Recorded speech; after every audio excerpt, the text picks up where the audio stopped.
سال پورے ہو گئے ہیں، اب میرا وعدہ پورا کیجیے۔ تو چونکہ اس نے وہ اپنے پاس رکھے تھے، جوہری نے کہا تم ایسا کرو کہ اپنا جوہر لاؤ، جہاں رکھا تھا اشارہ کیا، وہ وہاں سے لے آیا۔ وہ ہر دو ٹکڑے اٹھا لایا، پوچھا تو خود بتلا کہ ان دونوں میں سے جوہر کون ہے اور پتھر کون ہے۔ اس نے فوراً پہچان لیا۔ اس جوہری نے کہا میری غرض اس دیر سے یہ تھی کہ تو خود عارف جوہر ہو جائے۔ اگر پہلے ہی دن بتلا دیتا تو شاید تجھے یقین نہ آتا اور شاید تو کس قیمت پر اس جوہر کو فروخت کر دیتا، کس طرح تو اس کو ضائع تباہ برباد کر دیتا۔ اب تجھے خود اس کی خوب شناخت ہو گئی ہے، جو چاہے قیمت لے، اب کسی کا دھوکہ تو نہیں کھا سکتا، اب تو کسی کا دھوکہ نہیں کھا سکتا۔ اب اس میں آپ خود سوچیں کہ انسان ایک تاجیل پسند ہے، جلد باز ہے، اور چونکہ ظلومن جہولا، ظالم جلد باز ہوتا ہے اور جاہل بھی جلد باز ہوتا ہے، قرآن نے کہا ہے ظلوم، تو یہ جلد بازیاں اس کو خراب کرتی ہیں۔ جب ایک بندہ، اس سے مراد کیا، میں اس بھی آپ کو سمجھا دوں کہ وہ جو جوہر ہے وہ روح ہے، جوہر روح ہے اور جسم پتھر ہے۔ جو پتھر تھا وہ جسم ہے، اور جوہری بچہ جو تھا وہ طالب ہے، اور وہ جو جوہری خود ہے جس کے 5 سال ملازمت کی، وہ مرشد ہے۔ یہ جو مثال دی گئی، تمثیل دی گئی، اس میں یہ حقیقت ہے کیا کہ وہ جو ہیرا تھا وہ روح ہے، روح جس کو تم تلاش کرنے نکلے ہو، جو الانسان و سری، جو راز ہے۔ یہ روح کیا ہے؟ کہا میرا امر ہے۔ امر کیا ہے؟ یہی تو راز ہے۔ یہ روح، جوہر جو ہیرا ہے وہ روح ہے، جو ساتھ پتھر کا ٹکڑا ہے وہ جسم ہے، وہ جسم ہے۔ اب روح اور جسم کو اگر ایک اچھا آگے جوہری بچہ طالب اور جوہری مرشد، یہ سسٹم سمجھ میں آ گیا، یہ نظام ہے۔ یہ دیکھیں نا، یہ اہل معرفت، اہل طریقت کا سمجھانے کا یہ اپنا ایک نظام ہے۔ یہ درس کا بھی عجیب ہی ہے۔ اگر ایک طالب چند دنوں میں کسی چیز کا حصول کرے تو عین ممکن ہے اس سے وہ ضائع ہو جائے گی، لیکن ایک محنت شاقہ کے بعد، اپنی محبت میں پختہ ہو جانے کے بعد، جب اسے کوئی جوہر ملے گا تو وہ دکھائے گا بھی نہیں، ظاہر کرنا درکنا، اس کو چھپا کے رکھے گا۔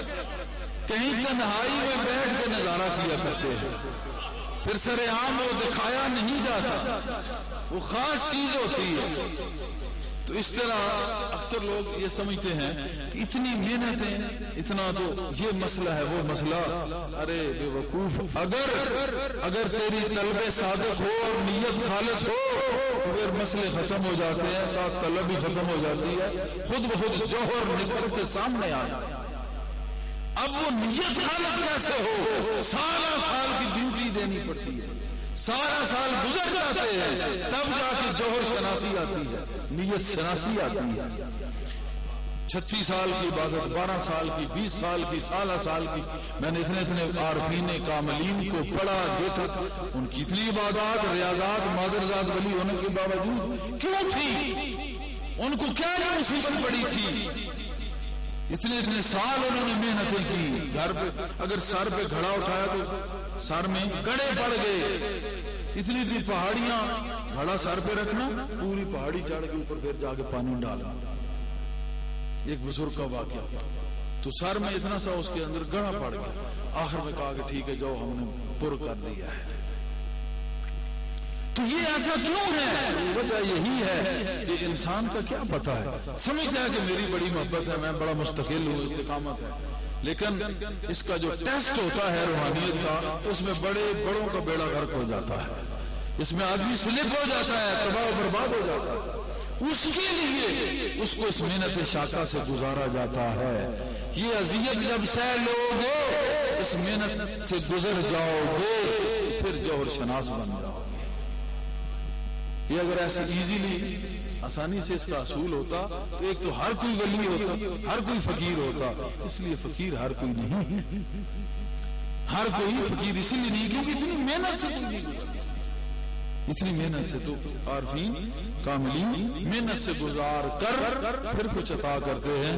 جناب نے جیسے کہا کہ چھنی میں چھان کے پھر دیا جاتا ہے، چھنی میں چھان کے پھر دیا جاتا ہے. مگر بات وہی ہے، باہر ہیں حد فہم سے رندوں کے مقامات، کیا تجھ کو خبر کون کہاں جھوم رہا ہے. یہ کسی کو کیا خبر کہ کون کہاں پہ محو رقص ہے یا محو دیدار رقص ہے یا خود رقص ہے، کوئی سمجھ نہیں آتی کہ کیا ہے. یہ ایک راز ہے، اس راز کو پانے کے لیے کسی رازداں کا سہارا چاہیے، کسی رازداں کا وسیلہ چاہیے. وہ وسیلہ نفس مطمئنہ عطا کر کے فادخلی فی عبادی وادخلی جنتی کا کہ مصداق اس منزل میں اعلیٰ مقام کو فائز کرا دیتا ہے. اللہم صلی علی سیدنا محمد وآلہ وسلم. پیر غلام جیلانی صاحب اسی رموز ریحانی میں بیان کرتے ہیں. سمجھ میں آ رہی ہے بات؟ آپ کو بھی سمجھ میں آ رہی ہے؟ یہ واقعہ بھی انتہائی طالبان معرفت کے لیے نصیحت آموز ہے، انتہائی نصیحت آموز. پروفیسر صاحب اس پہ غور کریں گے. عجیب تماشا اس واقعے میں. یہ اگر اس پورے آج کے سیشن میں شامل کرتا تو یہ واقعہ اتنا بڑا ہے کہ اس کو یہ کافی تھا. میں اس کا اب برڈز آئی ویو جسے کہتے ہیں، اب اس طرح کا میں اس کو آپ کو بیان کرنے کی کوشش کروں گا. کہ پیر صاحب لکھتے ہیں کہ لاہور کے قریب اسی زمانے میں ایک گاؤں تھا، تو اس میں ایک نانک نامی شخص رہتا تھا. نانک اس کا نام تھا. لاہور سے محلے والوں کے لیے وہ سودا سلف لا کر دیا کرتا تھا. اس کے عوض پھر اس کو کچھ وہ پیسے دے دیتے تھے. ایک دفعہ یوں ہوا کہ وہ نانک جو ہے گلی کے کونے میں رہنے والی ایک مائی صاحبہ تھی. جاتے جاتے اس نے کہا میں سودا سلف اگر تم نے کچھ لینا ہے یا منگانا ہے تو مجھے کہہ دو. مائی صاحب سے جب پوچھا تو اس نے ایک ٹکا دے دیا. اس وقت ٹکے کی خیر ویلیو بھی تھی، تو اس نے ایک ٹکا دیا اور کہا کہ آٹا گھی وغیرہ 10 قسم کے سودے لانے کو کہہ دیا. لیکن وہ ٹکے میں اس وقت بھی 10 قسم کے تو نہیں آنے چاہیے تھے. بڑا حیران ہوا کہ ٹکا بھی دیا ہے اور آٹا گھی اور 10 قسم کے سودے. جاؤ جی بابا جی لے آؤ. اچھا وہ روانہ ہوتے وقت نانک کو کہا کہ میرا سودا کسی انسان سے لانا، میرا سودا کسی انسان سے لانا. اب نانک جو ہے یہ چونکا عرض کی مائی صاحبہ کیا کہیں حیوان بھی خرید و فروخت کیا کرتے ہیں؟ وہ چونکہ عام بندہ تھا، اب نفس مطمئنہ نہیں ہے، اب اس کا سفر جاری ہونے لگا. یفعل اللہ ما یرید، یفعل اللہ ما یرید. جب اللہ چاہتا ہے تو اس طرح ملاقات کرا دیتا. اسی کونے میں عرصے دراز سے رہ رہی تھی. نانک وہیں سے گزرتا تھا، لیکن کوئی جٹ تھا گزر جاتا تھا.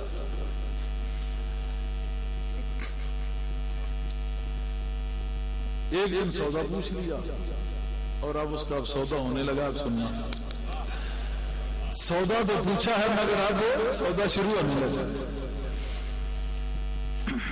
اس نے کہا کہ کیا حیوان بھی خرید و فروخت کرتے ہیں؟ مائی صاحبہ ہنس پڑی، سر کے 2 بال دیے توڑ کے، کہا انہیں آنکھوں پر موڑ کر اینک بنا لینا. یعنی ان کو ایسے موڑنا، ایسے آنکھوں کے اوپر لگا دے، دوسرے کو ایسے لگا دے، ان کو اینک بنا لینا. پھر جسے انسان دیکھو اس سے میرا سودا لینا.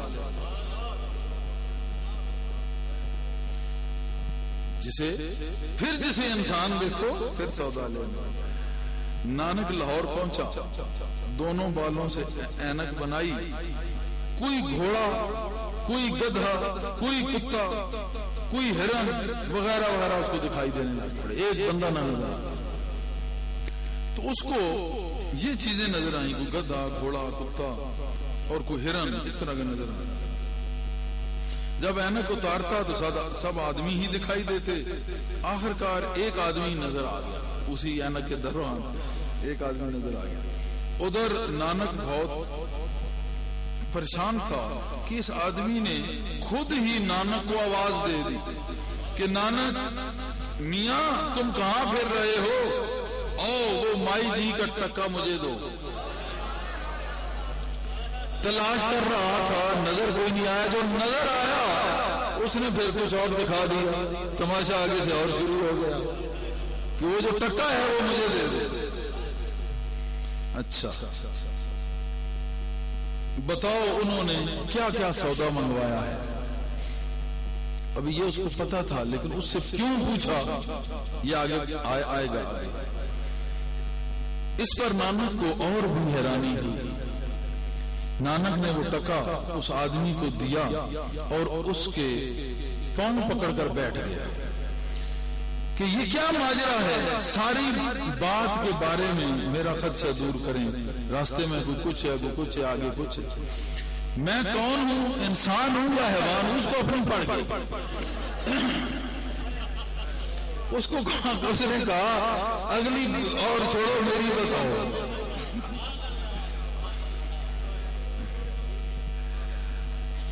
وہ کہتے ہیں نا, اوروں کو چھوڑ اپنی آپ اپنی نبیڑ تو.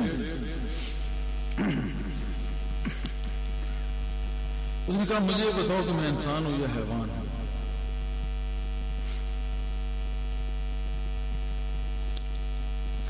غرض جو بھی ہوں اس کی ماہیت یا اس کی شکل مجھے معلوم ہونی چاہیے, تو حضور کو دعا دوں گا. اس آدمی نے اپنی ہتھیلی پر اپنا ایسے لعاب لگایا اور لعاب لگا کر نانک کو یوں دکھایا, اور جو نانک صاحب نے نا اپنا منہ دیکھا تو وہ منہ جو تھا اس جگہ پہ ہرن کی طرح تھا. نانک نہیں تھا, وہ ایک ہرن تھا. بڑے عذاب سے پھر بھی بچ گیا. کچھ اور بھی نظر آ سکتا ہے. وہ ہرن کی طرح دکھائی دیا. گھبرا کر عرض کی اے خدا دوست, برائے خدا مجھے انسان بنا دو. دیکھو ایک عام بندہ نانک گلیوں میں پھرنے والا یہ جانتا ہے کہ بندہ بندے کو بندہ بنا سکتا. آج بہت پڑھ لکھ کے کچھ نہیں ہو سکتا, کچھ نہیں ہو سکتا. بندہ ہے بندہ. ارے بندہ ہی تو بندے کو بندہ بناتا. اللہ نے بندے بھیجے بندوں کے لیے 1,24,000. یہ الگ بات ہے, بہت حال اور پریشان ہے, ان کے پاؤں کے قابل بھی کوئی نہیں, لیکن بندے ہی آئے بندوں کے لیے. نانک کو بھی پتا تھا کہ کوئی بندہ بندہ بنا سکتا. اس نے پاؤں پکڑ لیے اس کو. اب بزرگ بولے یہ کام میرے اختیار سے باہر ہے. اب یہ بھی ایک اپنی اپنی پاور اور اتھارٹی کی بات ہوتی ہے. اس نے کہا یہ کام میرے اختیار سے باہر ہے. جہاں سے آئے ہو اسی مائی صاحبہ سے عرض کرو, ادھر چلے جاؤ. یار بغل پہ گلی ڈنڈورا, ہر چیز تو تیرے بغل میں ہے, تو گلی دیکھ رہا ہے, ادھر ادھر ڈنڈورا پیٹ رہا ہے. پھر پوچھا اس مائی کا سودا کس کپڑے میں باندھوں گے. عرض کی پریشانی میں جو کپڑا تھا وہ بھی کہیں پہ خودی میں پھینک آیا. وہ جس کو دیکھتا تھا نا, کوئی کتا بلا یہ وہ ہرن شرن, وہ اسی گھبراہٹ میں ایسا پاگل ہوا کہ وہ کپڑا جو سودا سے لگا وہ ادھر پھینک آیا. بزرگ نے کہا 10 سیر سودا ہے. تو نانک پھر حیران ہو گیا, ایک ٹکے کا 10 سیر سودا. اس نے بھی کہا تھا نا 10 قسم سے, تو اس نے تو اتنا ہی پہلے کہا. نانک حیران ہوا کہ ایک ٹکے کا اتنا سودا بھی آتا ہے. بزرگ نانک کو دکان کے اندر لے گئے, اندھیرے میں اندر لے گئے, اور اس مائی جی کے ٹکے کو صندوق سے جب باہر رکھا تو تمام دکان روشن ہو گئی. ساری دکان میں نور پھیل گیا. تب نانک سے کہا دیکھا اگر ایسے ٹکے پر ہزاروں روپے بھی قربان ہوں تب بھی یہ ٹکا نہیں ملتا. تم ٹکا سمجھ رہے تو سارے رستے میں اٹھائے ہوئے ساتھ لا رہا تھا. اور دیکھو نا یہی بات ہے کہ ہیرے کی جو قدر ہے وہ جوہری کے پاس ہے, نانک کے پاس وہ ٹکا تھا اور اس قدر شناس کے پاس وہ ہزار روپے تھے, کروڑ روپے تھے, لاکھ روپے, وہی ٹکا تھا. تو اللہ جب دینا چاہتا ہے نا تو اس کو ایک سفر میں ڈالتا ہے, ایک سفر میں اس کو ڈال دیتا ہے. سفر محبت پھر اس کا شروع ہوتا ہے, وہاں سے چلا وہاں. اچھا تب نانک نے کہا, دیکھ ہاں اس نانک کو کہا کہ اتنا یہ قیمتی ہے کہ ہزاروں روپے اس پہ قربان لگا, جا مائی کا سودا جلدی سے پہنچا. پھر وہ سودا نکل پہنچ وہاں اس کو پہنچا. یہ ولایت کے کرشمے ہیں, تو ان میں نہ الجھ. اگلی بات بھی کیا ہے, یہ ولایت کے کرشمے ہیں, تو ان میں نہ الجھ. تو جو الجھتا ہے وہ الجھا ہی رہتا ہے, اس کو جو کچھ مرضی ہے وہ پڑھ لے, اس کو کوئی پڑھا دے پڑھا لو, تو کچھ مرضی کر لو. جو الجھ گیا پھر وہ الجھا رہتا ہے. تو انہوں نے پہلے بتا دیا یہ ولایت کے کرشمے, تو ان میں نہ الجھ, اس چکر میں نہ پڑ, مائی صاحب کے پاس چلا جا. میں نے جو دکھانا تھا دکھا دیا, اگلا کام ادھر ہی ہے. نانک وہاں سے الغرض سودا لے کے مائی کے پاس آ گیا, نہایت عاجزی سے قدم بوسی کی, بولا واہ مائی صاحبہ, آپ نے تو خوب ولایت کے کرشمے دکھائے ہیں. مجھے اللہ کی خاطر انسان بنا دو, مجھے اللہ کے لیے انسان بنا دو. فرمایا شام کو آنا. یہ سارا واقعہ اس کو بتایا. تو پھر انہوں نے کہا کہ ٹھیک ہے, اگر تیری اب یہ طلب ہے, تمنا ہے, اب یہ کہ شام کو آنا. اب آگے دیکھیں تماشا. لوگ سمجھتے ہیں کہ یہ سب کچھ کام بڑا آسان ہے. یہ آسان نہیں ہے, یہ واقعتاً قربان ہونا پڑتا ہے. اور جس نے پائی ہے مر کے پائی ہے, اور مٹی سے مٹی ہونا پڑتا ہے, مٹی ہو کے ہی کوئی خاکی بنا ہے. یہ اتنا آسان نہیں ہے کہ ہر کوئی ایک بانگے درار کھینچ دے, ایک لمبی بانگ اپنی دے دے. نہیں, یہ بانگ یوں نہیں ہے, دل سے جو نکلے وہ اثر رکھتی ہے. اتنا آسان نہیں ہے. اگر کسی نے بتا بھی دیا تو اس کے پاس اتنا اختیار نہیں کہ اگلا کام کرے. ایک طرف تو سولی چڑھ رہے بلا وجہ دوڑ دوڑ کے, اور ایک طرف پھر اینکیں لگوا رہے ہیں اور دکھا رہے ہیں. اگلے صرف بتا رہے ہیں, سنوارنے کے لیے پھر ادھر بھیج رہے ہیں. یہ ساری باتیں ذہن میں رکھیں نا. یہی تو درس ہے کہ یہ کیا ہو رہا ہے, یہ درس ہے. اللہم صلی اللہ علیہ وسلم. مائی صاحب نے کہا شام کو آنا. کیا مائی صاحب نے کہا شام کو. 4 برگزیدہ بزرگ آج میرے گھر دعوت ہے, جس کے لیے یہ سودا منگایا ہے, وہ جو 10 قسم کی چیزیں ہیں. 4 بزرگ میں نے مدعو کیا ہوا ہے, انوائٹڈ ہے, دعوت ہے, وہ آئیں گے, انہی کے لیے تو یہ سودا منگایا ہوا ہے. میں تیرے لیے ان سے سفارش کر دوں گی.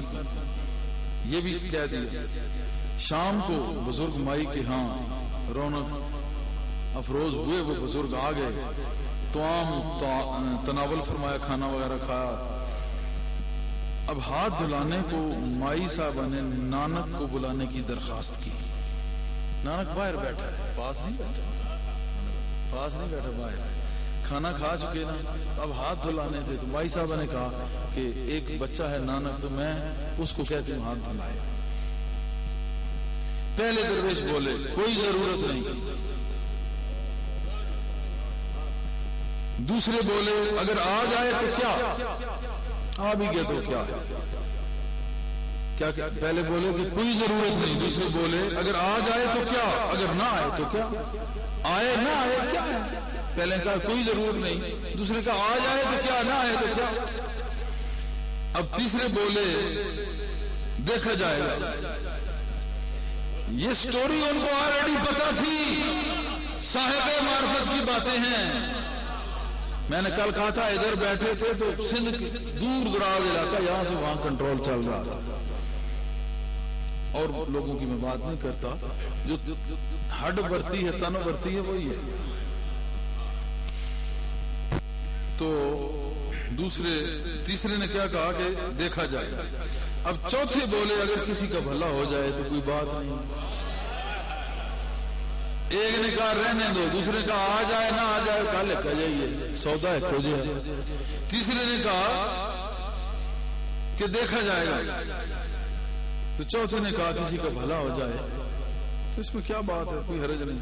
پھر مائی صاحبہ نے نانا کو بلا لیا، نانا بلا، اور جب آخری نے کہا نا تو پھر وہ باقی انہوں نے کہا ٹھیک ہے۔ تو جب وہ نانا کو بلایا گیا، نانک نے سر ان کے قدموں میں رکھ دیا اور عرض کی حضور مجھے انسان بنا دو، ہائے ہائے ہائے، یہ نہیں کہا کہ مجھے ولی بنا دو، مجھے یہ کر دو، وہ انسان بنا دو۔ پتہ لگا کہ انسان بننا پہلے ہے، جب انسان بن جائے گا تو پھر اگلا راستہ شروع ہوگا۔ اب انسان سے اس حیوان ہے نا، پہلے حیوان سے انسان تک ایک سفر ہے، یہ طے کرنا ہے، اس میں عرصے لگتے ہیں۔ پھر انسان سے ولایت تک کا دوسرا سفر ہے، اس میں کئی عرصے لگتے ہیں۔ لوگ سمجھتے ہیں کہ محنت سے زیادہ۔ نانک نے سر قدموں میں رکھا تو کیا کہا نانک نے کہ مجھے انسان بنا دو۔ مردان خدا خدا نہ باشد، مولانا روم بولا، لیکن ز خدا جدا نہ باشد، کہ مردان خدا خدا نہیں ہے مگر یہ خدا سے جدا نہیں ہے۔ اور آگے پھر جامی کا شعر لکھا تھا کہ گفتائے اللہ بود گرچہ از حلقوم عبداللہ بود، کہ ان کا کہنا اللہ کا کہنا ہے گرچہ بندے کے حلق سے نکل رہا ہے، بات بندہ کر رہا ہے، کہنا اللہ کا۔ اب آگے کیا ہوا؟ اولیاء را ہست قدرت از الہ، تیر جستا باز گرداند سرا۔ اولیاء اللہ کو یہ طاقت ہے کہ نکلا ہوا تیر واپس آتا ہے، یہ اللہ کی طرف سے ایک طاقت کا کرشمہ اس نے اپنے پیار والوں کو پیار کے ساتھ دیا ہوتا ہے۔ نانا کی التجا جب اس نے کی، سر قدموں میں رکھا، تو مائی صاحبہ نے سفارش تو پہلے کی تھی۔ درویش بولے ہم دوسروں کی پنچایت میں نہیں پڑتے، اب وہ چاروں بولتے ہیں ہم دوسروں کی پنچایت میں نہیں پڑتے۔ دوسرے بولے یہاں تو اس طرح بھی واہ واہ ہے۔ تیسرے بولے دیکھا جائے گا۔ چوتھے بولے اگر کسی کا فائدہ ہو جائے تو کیا حرج ہے، مگر یہ بوجھ تو مائی صاحبہ جی ہی اٹھائیں گی۔ پھر وہی انہوں نے وہ تکرار کی آپس میں، چاروں گئے ہوئے تھے، وہ آپس میں ڈسکس کر کے وہ جو جیوری تھی اس کے بعد فیصلہ ہونا تھا کہ اس کو چاروں میں سے کون سنبھالے گا، کیونکہ ایک کی پاس انہوں نے جانا تھا۔ چاروں میں سے ایک تو بہت ہی رکھا تھا بیچارہ، اس نے تو فوراً ہی کہا پرا کرو اس نے۔ دوسرے نے کہا چلو دیکھا جائے۔ ایک جو بیچارہ تھا نا وہ بڑا نرم دل تھا، تو وہ ان کی اپنی پنچایت میں وہ آپس میں جب چونکہ ووٹ زیادہ انگینسٹ تھے اس وجہ فیصلہ نہیں ہو سکا۔ اسی طرح ہی ہوتا ہے فقراء کی انجمن کا، کہ جہاں پر جس طرح ووٹ زیادہ چلے گئے وہ آپ کے سر پہ بیٹھ جاتا ہے۔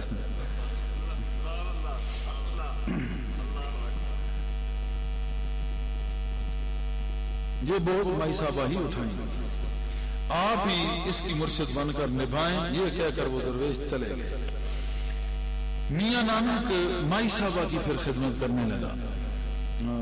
نمانا کہاں سے کہاں پھرتا کیا کرتا۔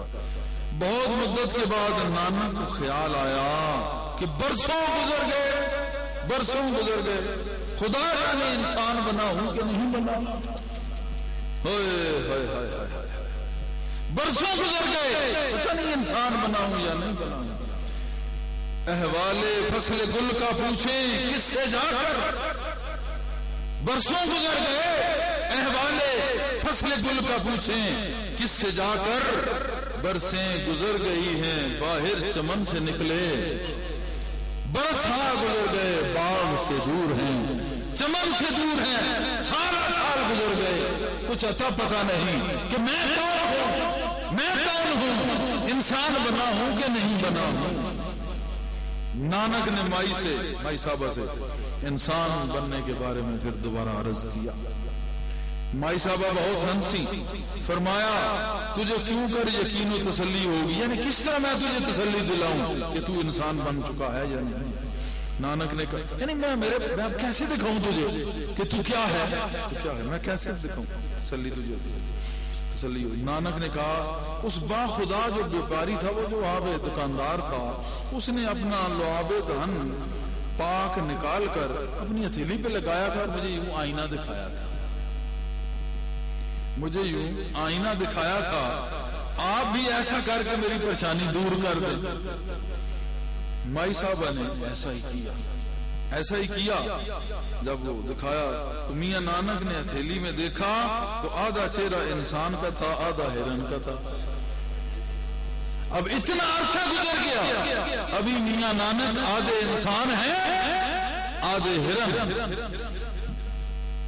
اس سے آگے پھر وہ نانک نے کہا کہ ٹھیک ہے جو کچھ بھی ہے، میں جتنا بھی عرصہ لگے، اب آدھا تو درست ہوا ہوں، جتنا عرصہ لگے جب تک درست نہیں ہوں گا میں بھی یہی پڑا ہوں، ایک نہ ایک دن میں انسان بن جاؤں گا۔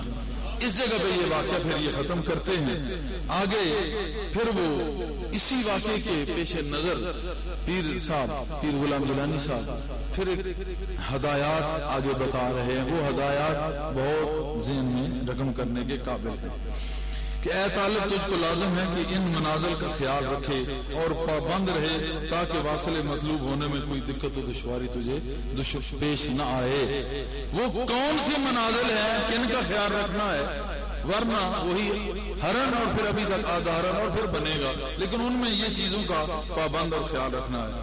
وہ کہتے ہیں کہ پہلی منزل ناسوت ہے، پہلی منزل ناسوت ہے، یہ مقام نباتات و جمادات و حیوانات ہے، اور خاک کا مقام ہے، باد اور آب اور آتش کا مقام ہے۔ حیوانات کی دو قسمیں، حیوان مطلق اور حیوان ناطق۔ انسان حیوان ناطق ہے جو ذی عقل و صاحب تمیز ہے، اس وجہ سے اشرف المخلوقات ہے۔ تو اس کی پہلی جو منزل شروع ہوگی وہ مقام ناسوت ہے۔ اس میں نباتات، پودے، جمادات، پتھر، حیوانات جیسے وہ کتا بلا میں نے آپ کو بتایا، اس میں جب آپ ہوتے ہو ناسوت میں تو انہی میں سے کوئی ایک شکل آپ کی بھی ہوتی ہے، اسی میں سے کوئی آپ ایک شکل آپ کی ہوتی ہے۔ پھر اس میں کوئی مٹی اور پھر ہوا اور پانی اور آگ، یہ چیزیں بھی اسی سے تعلق رکھتی ہیں، عالم ناسوت سے۔ پس انسان کو چاہیے کہ مثل نباتات و جمادات وغیرہ کے بے تمیز نہ ہو، کہ ایک پتھر کی طرح ہو اس کو تمیز نہ ہو، ایک درخت کی طرح ہو تمیز نہ ہو۔ جیسے ان چیزوں میں نہیں نا تمیز، ہوا تمیز کرتی ہے، آگ تمیز کرتی ہے، مٹی تمیز نہیں، یہ ہیں صحیح لیکن یہ ناسوت میں ہیں، یہ بے تمیز ہیں۔ جب نہ عالم ناسوت میں ہوتا ہے تو انسان وہ بھی اسی طرح بدتمیز اور بے تمیز، بے عقل اور چبل ہوتا ہے، اس وقت اس کا یہ مقام ہوتا ہے۔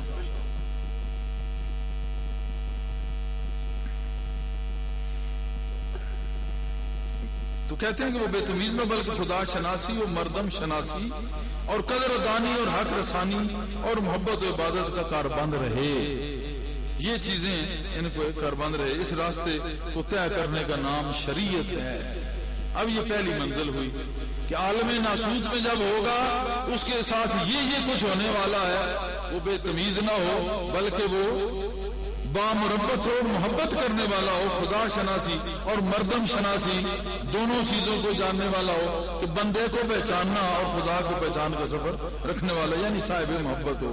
اور یہ پہلا راستہ، اس میں جتنی بھی شریعت مطالعہ ہے اس پہ عمل کرنے سے ان چیزوں سے چھٹکارا حاصل ہوتا ہے۔ یہ پہلی منزل ہے عالم ناسوت۔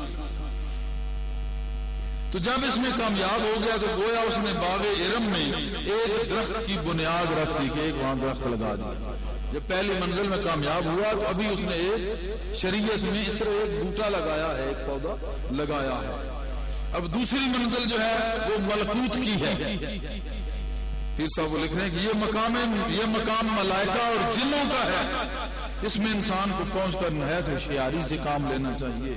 ایسا نہ ہو کہ عادتیں دیو جنات اور ان جیسی اس پہ غالب آ جائیں، کیونکہ ان کا کام ہے غصہ کرنا، تکبر کرنا، بغض رکھنا، کینہ، نفاق، ظلم، ناآشنائی وغیرہ وغیرہ۔ پہلی منزل میں کیا مار پڑ رہی تھی، اب اس سے آگے ترقی کی، عالم ناسوت یعنی شریعت کا کام مکمل ہوا، طریقت میں پہنچا، عالم ملکوت میں پہنچا، وہاں یہ اٹیک ہو سکتے ہیں، غصہ، تکبر، بغض، کینہ، نفاق، ظلم، ناآشنائی، یہ ان چیزوں کے اٹیک ہوں گے وہاں پہ۔ انسان ان میں سے کسی ایک کو بھی اختیار نہ کرے، بلکہ انہیں ترک کر کے خلوص و محبت اختیار کرے اور عبادت میں بنسبت اول منزل کے زیادہ مشغول ہو جائے۔ اب جب طریقت میں آئے اور زیادہ محنت اس کو کرنی پڑے گی۔ سو یہ منزل اچھی طرح جب طے ہو جائے، اس منزل کے راستے کا نام طریقت ہے۔